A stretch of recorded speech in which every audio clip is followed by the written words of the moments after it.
Down House, Kent, 1844.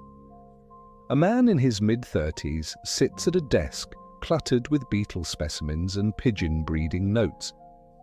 He finishes the final page of a manuscript that will eventually rewrite the story of life on Earth.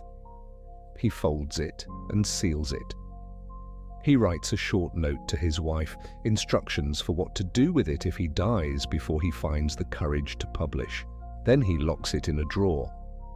For the next 14 years, he tells almost no one it exists. By 1844, Darwin wasn't a reckless adventurer anymore. He was a respected naturalist with a growing family and a carefully built reputation. Emma, his wife, was devoutly religious. His social circle treated the church and the laboratory as close neighbors.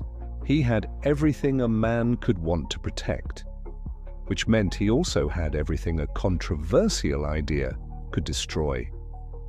When Darwin finally told a close friend, he didn't describe it like a breakthrough. He said it was like confessing a murder.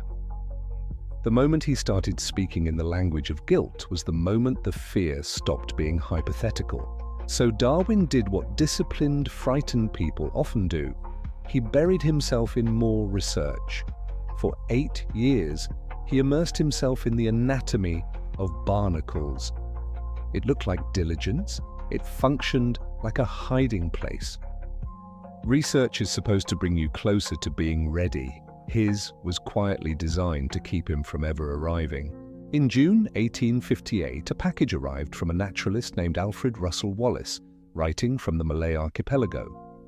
Inside was an essay outlining the exact mechanism of natural selection Darwin had sealed in that drawer 14 years earlier. The fear he'd spent 2 decades avoiding didn't ask his permission before arriving.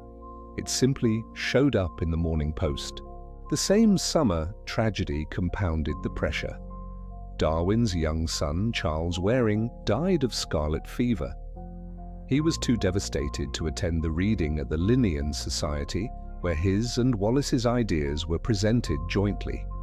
Grieving, exhausted, and finally out of time to hide, Darwin spent 13 months racing to compress his argument into an abstract. He didn't finish the work because he'd finally become brave. He finished it because delay had stopped being an option.